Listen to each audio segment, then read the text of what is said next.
Okay, Markku. Markku Siivola in Sweden. Hi. It's been a long time since we've seen each other. And this, what I'd like to do is ask you just to start out, if you want to say anything about how you first heard of Montague and how you met him and what your experience of him was over the years. And from there we could go on to whatever comes up. I'd like to make this because of all the people in the world, you're at the center of the Montague Ullman web. You're the one who organizes this, not just in Finland, but with your website all over the world. So whatever you want to say, I think people would love to hear. Yeah, so what was the year? So I think that I was over 30 anyway. So it was 1980.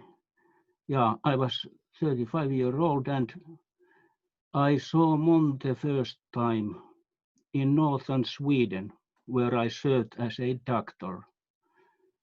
And it was exactly 40 years ago. And I am not sure, Bill, are you still there? Yeah, I'm here. I just turned it off. Yeah, okay, yes, okay. I'll turn it back on. Yeah, okay. And I heard there, I served as a doctor in northern Sweden, and I heard that some called Montague Ullman is coming to the northern Sweden to have a dream group session there.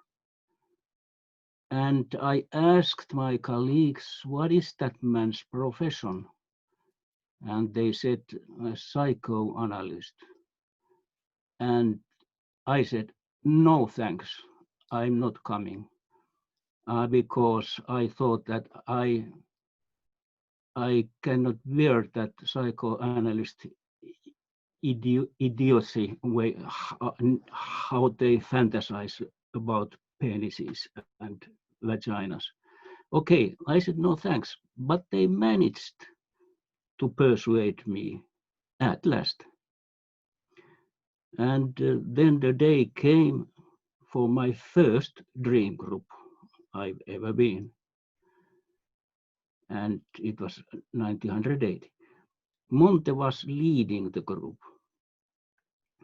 And during the first day there, I saw the first time how he caught the uncatchable, how he created the atmosphere where one participant's dream opened in all its touching innocence.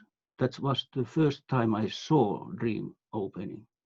I had been before interested by it, but I had no tools. I had no tools then that time. And during the first day, I began to wonder, Monte. There was something special in him, and something I recognized deeply inside myself. That was some similarity, some resonance. And I thought that how can I feel this? Because how different we still were. He and I was young, he was old. I spoke English hesitantly and he was fluent. We were from different cultures, living on opposite sides of the earth. But all these differences could not explain away the common factor. So he was a stranger to me. And at the same time, he was not. So that it's a peculiar mixture of stranger and some so I am familiar with. Okay, the next morning, that was the second morning in this Monte group. The next morning, Monte said when we began that dream group session, he said that he had a dream about me. And in his dream, I had come to his hotel room there in northern Sweden where he slept. And I had asked two questions in his dream. He did not remember what they were, but he took me to the window of his hotel room and pointed at two telephone poles outside.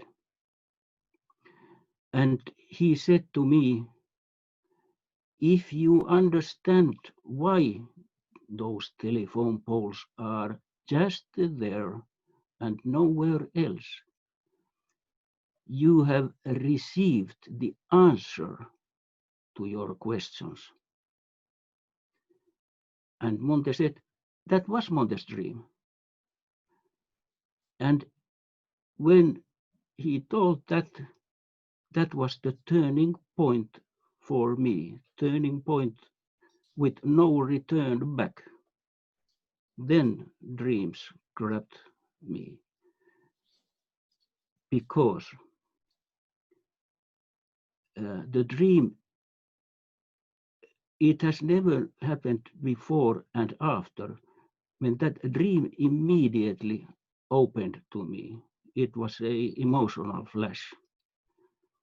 And there we were, Monte and I, we were like two telephone poles, thousands of kilometers apart, without any possibility to come closer to one another. Telephone poles are there in the ground where they are, they cannot move. And we were there stuck in our life situations, we two different people. And that was that feeling I had felt the day before.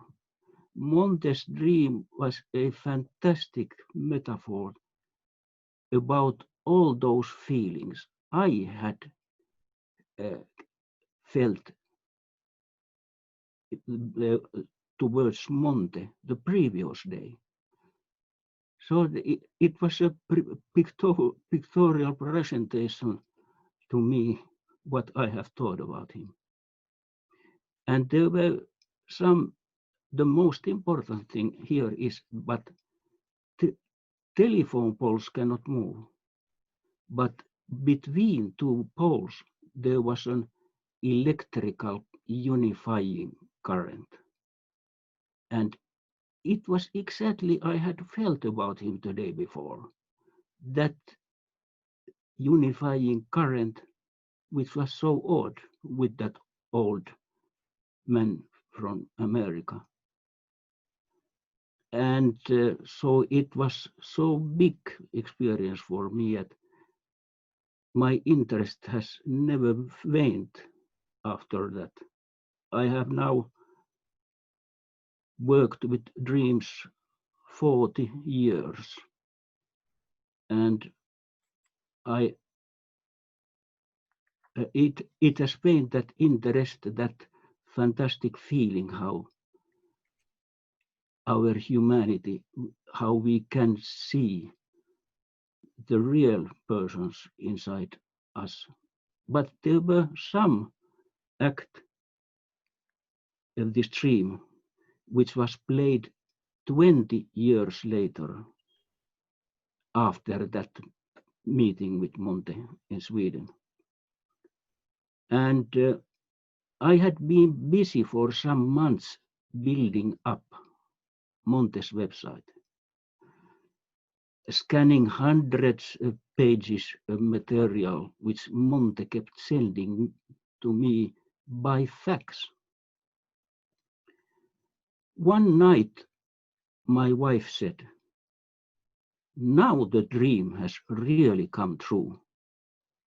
She pointed to the way Monte and I communicated.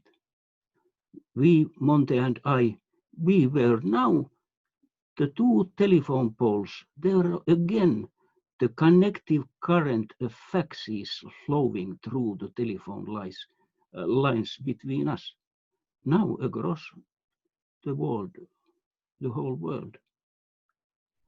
And then I really felt like my wife, that the dream, Monte's dream, had at last conveyed its contents of all levels. And this kind of extraordinary dream I have never experienced before and after. I have heard thousands of dreams now in dream groups, but nothing like that. And that was the beginning with Monte. And then when I went to Finland, it took some years, and then we founded the Dream Group Forum in Finland. It was founded 2003. And it is like its mother group in Sweden. Monte founded with Swedes, that what I call mother group, and they have big training programs and all kinds of this. But our Finnish group forum works differently. Our forum has no official status. Our forum has no board, no chairman, no members, no member fees, no financial compensations for anybody. And this annual 3-day seminars we have are free. The next seminar will be in September 11 to what is that 11, 12 and 13, 11, 13. There are 3 days. And we have in Finland no forum defined standards, no examinations, no qualifications, no certifications for Dream Group leaders. All qualifications are granted only by the Swedish Dream Group Forum, only after longest training programs, so that the Swedish group really trains leaders and teachers and what is handledare, those who coach. Yeah, and that was that outside thing. And then we have now 15 years we have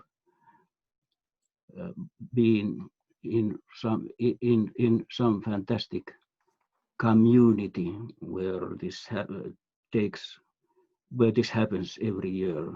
And Bill, you really remember that you were there once and you saw Finnish sauna there too. Yeah, it's a wonderful experience. Yeah, that was really magical thing for you, and I remember that. And then you saw Risto Santavuori, which is the spirit there, which is extremely important for me. So that Risto is a fantastic leader, fantastic person, and extremely sensitive to sense what happens around him. And that was the outside story. Perhaps I say some things before I met Ullman. And that was when I was about 10 years, I wanted to write about those writings we have Finnish language class, those obligatory writings. I wanted to write about religious topics, because there was always one topic, and there was always religious. And I felt frustrated because I had no tools to handle and manage this kind of situation. That's why I always wrote about science only. And when I was a little bit over 20, then I began to understand how I was already interested when I was 10 years old in these things. And then it happened one night when I read Krishnamurti. I think very many of you know this name. And it was midnight, and I read Krishnamurti, and Krishnamurti used to say to those visitors one sentence when those visitors asked Krishnamurti, what is truth, what is love, and how should I live this life? Then he said one of his keywords, which has a direct connection to dream groups too. Anyway, dream groups I lead. Krishnamurti used to say those questioners that by asking that, you indicate that you don't want to know. So I wondered what that could mean. I ask something I want to know, and Krishnamurti says, by asking that, you indicate that you don't want to know. I had perhaps said that sentence a couple of times. And then midnight in my bed, and I again saw this Krishnamurti sentence. By asking that, you indicate that you don't want to know. And suddenly it flashed through. So I suddenly understood that I had always known that by asking others, you cannot get right answers. It has to be from inside you. And this was the first flash I understood. Nobody else can lead me to some kind of truth, only I. And that was very important for me because I became free from all beliefs. Let it be religious belief, anti-religious belief, atheistic belief, any belief, even belief in dreams. I mean that we cannot cling to everything, find things too, like to dreams, and make our own religion, so that we get stuck in a way, all the things. And that why I understood when Krishnamurti said that. And that flash is as bright now. I am 75 now, and then why I was about 20, a little bit more. And it's as bright as ever. That was so it was immense freedom for me. No pain to try to understand that which is worthless, to go and try to find it in outer world. And Montes dream group construction was the only one I have found which has no this kind of truths in there. I mean truths so that they cannot be defied. Psychoanalysis has this kind of so-called basic assumptions that you cannot defy those basic assumptions because the belief is then stuck, this kind of things. And any basic assumption means that we are not living. Any assumption is beginning of psychical death. And Montes' system did not interpret anything. It was complete a system which was built with an other way, radically with another way. No one has understood what happens in the dream group. I maybe has talked a long time to somebody. They think they might understand, but when they come to the dream group, only then they can understand what is all about. What is the power? What is the power of that freedom and the safety and all this kind of stages what is in Montes dream group. I have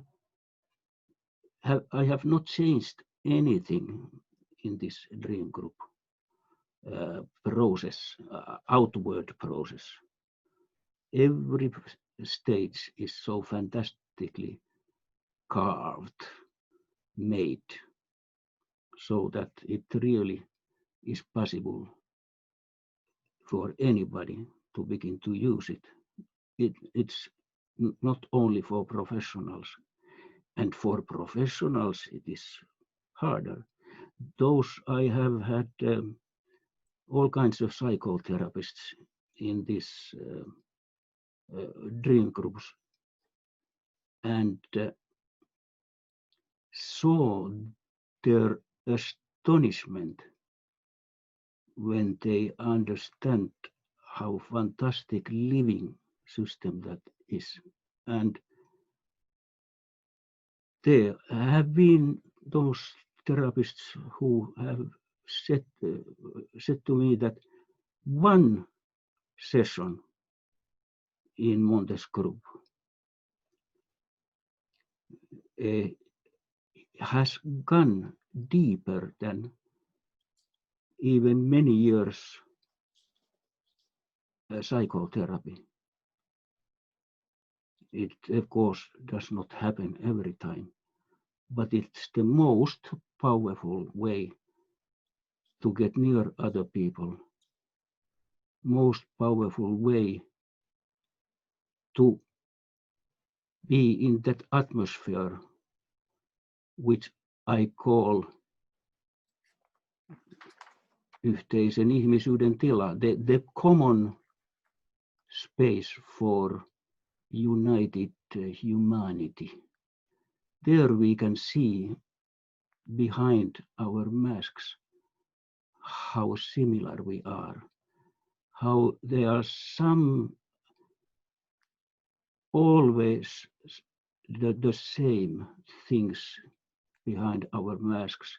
Love, hate, any feeling, all kinds of stuff which others recognize and say, oh, I have experienced those too.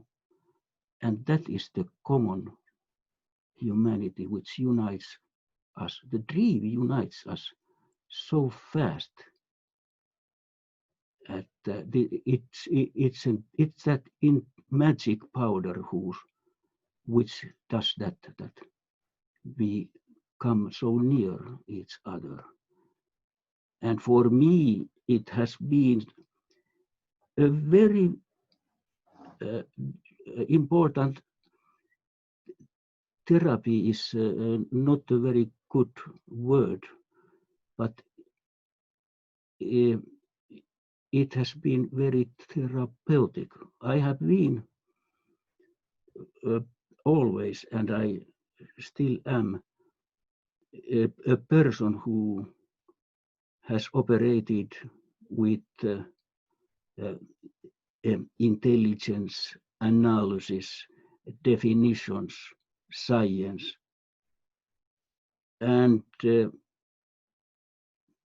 I was very one-sided person, but after that experience when I was 20, then little by little my emotional life became more and more prominent, and I saw more and more how essential it is, and even more essential than any thoughts, any analysis, any systems, any structures.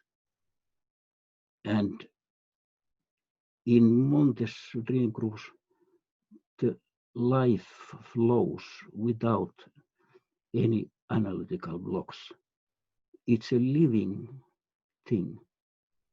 And there I have learned so much from others when I have listened and we have gone through those dreams, how much they have showed, verified how I had that English word, but it vanished. That how much those dream groups have balanced my intelligence side and my emotional side. Without dream groups, I had not been in this favorable situation, so that I am not so prison of my thoughts anymore. And in psychiatry, it's paradoxical so that dream groups have helped me in my psychiatric work, not analyzing patients.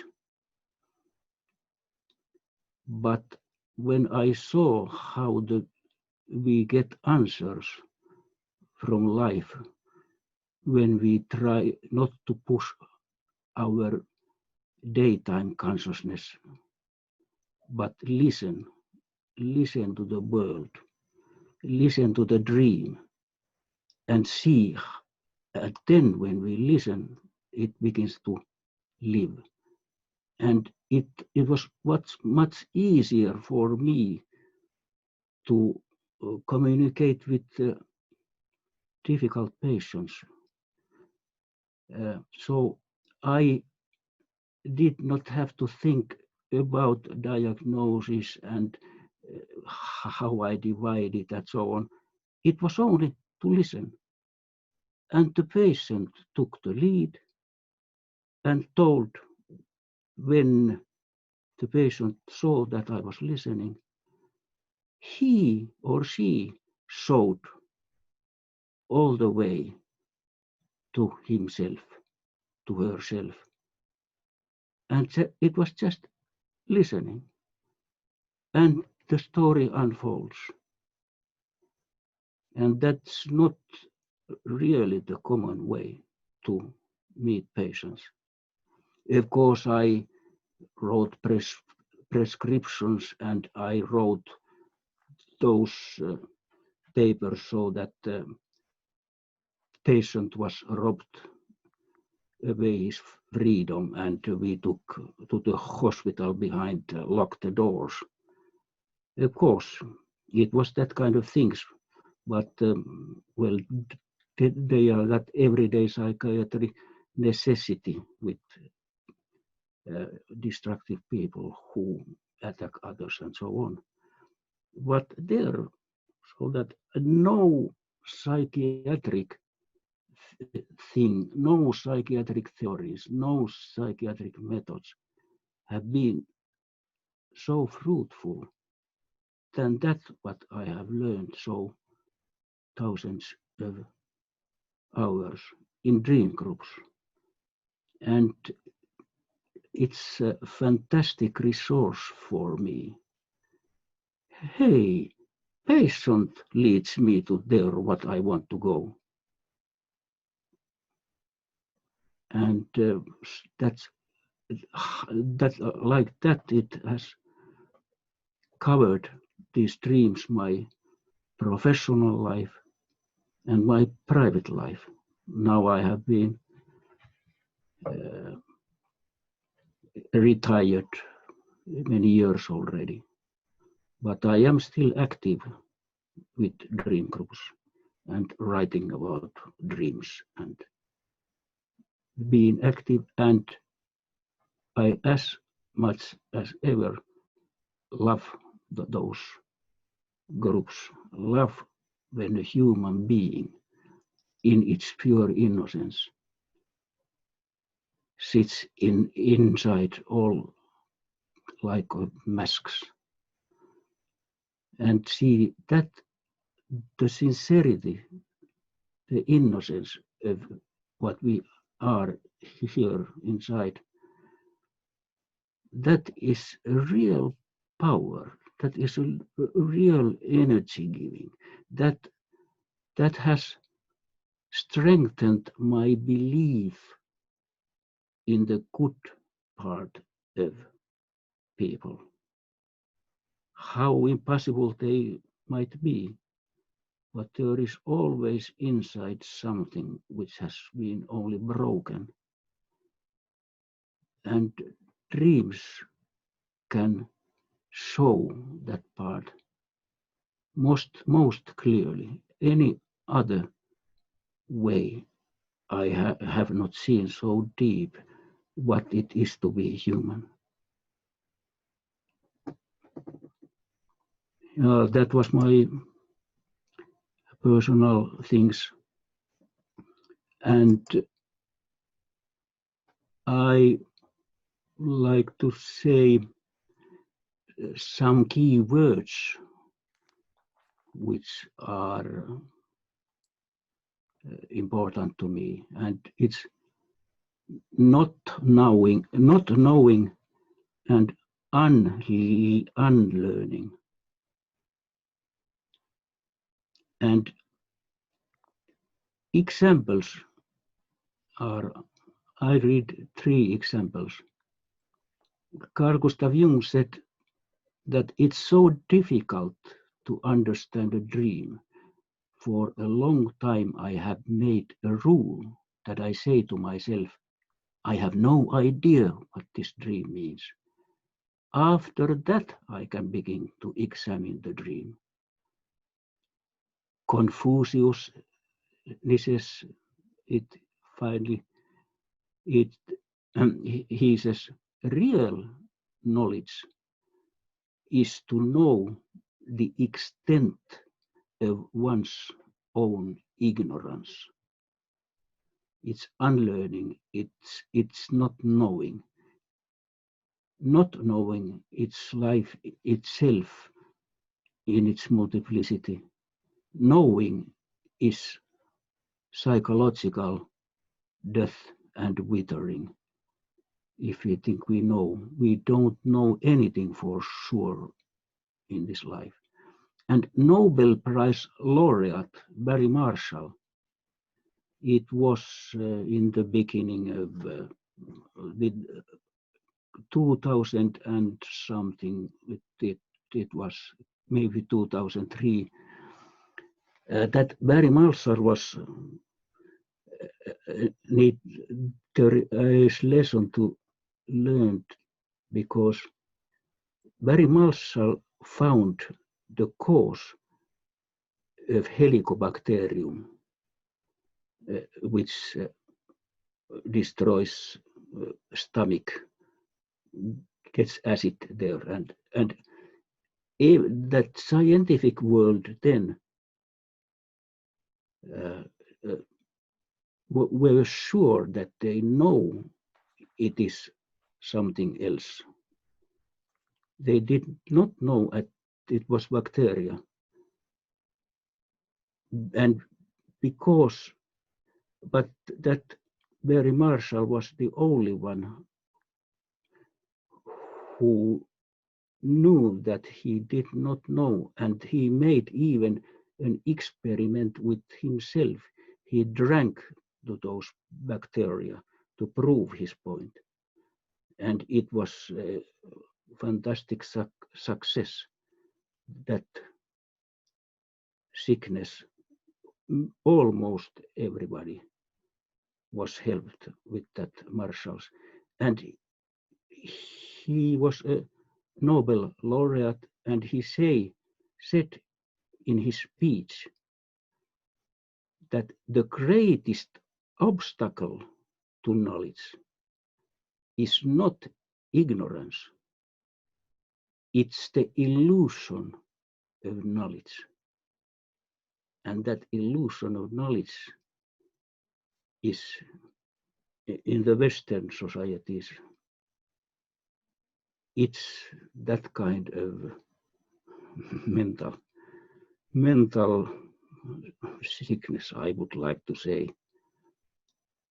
The whole society and its technological advances and so on, knowledge has showed how powerful that knowledge is on the material things. We can fly to the moon and all that. It needs knowledge, but psyche is completely another way, another story. We can never know for exactly anything there. And those to not know is the important thing for me. It's my leading sayings, leading arguments.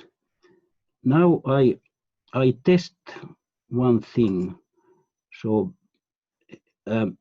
can you, Bill, enable screen sharing? Well, Markku, I don't know how to do that. Okay. Then we can skip that. Hold on, so that it's not so important. I'm a computer dummy. I'm sorry. I haven't figured out how to do that yet. Yeah. Okay, but it's not so important.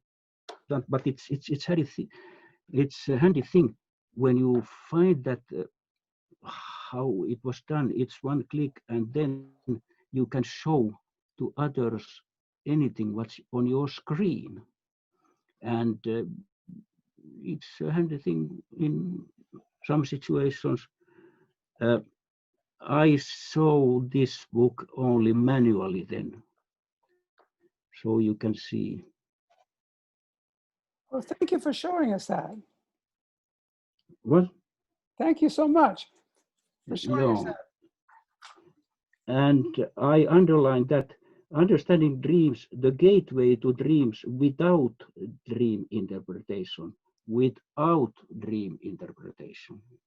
Okay, this is an English version of my Finnish dream book, textbook. Markku, I find that in what you've told me today, I've never heard anyone say these things. Not even Monty put it in this way. And it's so exactly what I feel, but I've never expressed it like you expressed it so beautifully. I find that you've gone beyond that book. You're working with another book now in your mind, I feel, because this material goes beyond that book you just showed us. Do you feel that, or did I miss something? So in a way beyond, I have always written beyond, because I have dreams are for me halfway to truth. Halfway, I mean that the way from dreams still deeper, it's then individual thing, it's a spontaneous thing. But that is for me goes even beyond dreams. And it's that what world religions talk about. And that's why dreams have been important to me, because with dream groups, I can lead many people to the gate of still more fantastic and bigger things and treasures. But it's a pity that they have to take the last step all alone. And then the only thing that helps there is truthfulness. We all know what truthfulness is, but it's so hard for us to listen to that. And when we have truthfulness, we can go anywhere to wrong directions. But if we are truthful, it lifts us up to our own way back. And so it seems to others that dreams were for me most important. It's the second important, but the primary thing is that which is beyond words, which is beyond definitions, which is beyond any practices, any groups. But dream group goes most near that. It cannot go in because it's an individual step and nobody can lead another person in there. But to the gate, I can lead to the gate and tell, you see, this is the gate. And there is still much learn inside that gate if you can take the final step, which must be done completely alone. The biggest prophets cannot help in that thing. But second thing is, which everybody sees, is dreams groups. And Montes dream groups in the original form, that clever man made so fantastic system that I cannot change anything in it. It was so ingeniously built up that's why I love. And in this day consciousness world, dreams are for me most important. That was a little bit longish answer to that what you asked. It's very beautiful. I've never heard that expressed like that. That's just unique. You know, when I had to write my first book, I was struggling with the introduction. And at that point, they invited me to give this TED Talk, and I gave the TED Talk. And then later I looked at the TED Talk and I realized, gee, when I spoke it, it all came out and it was just right. And so what I did in the introduction to my dream book, I just wrote out my own words in the TED Talk. I like quoted myself, because when I was talking like you just now, something deeper comes out. And I'm going to send you a transcript of what you said. I've been taking notes. It is really so beautiful. And this is, I really hope you write a second book with this basis, because this is so powerful. This is exactly what I believe about dreams. And I,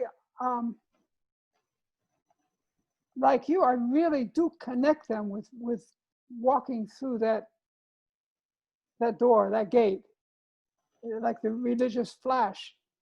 And there's a man named Sanford, a Jungian. He was a Jungian psychotherapist and an Anglican minister. So he was a Christian and psychotherapist, and he wrote a book about dreams. I forgot the name right now. I don't know if you've read it, but it was incredible. And it was, when I read it, it's the first thing I ever read that was in the same league as Montague Ullman. And I feel that's the thing about the work what you've said just now, is you've connected dreams with what's the most important thing. Montague Ullman did that too, but he didn't go where you've gone. He called it the incorruptible core being, and he talked about it in a different way. It's the same thing, but it's a different way to talk about it. So I really appreciate what you've said. Thank you so much. Yes. Okay, then I think that time is up. Okay, Markku, thank you very much. I hope to make another video. Now I'm going to end this, okay? And then I'm going to call you. Well, maybe I'll call you back and we can talk, okay? Okay. Thank you very much. Yeah.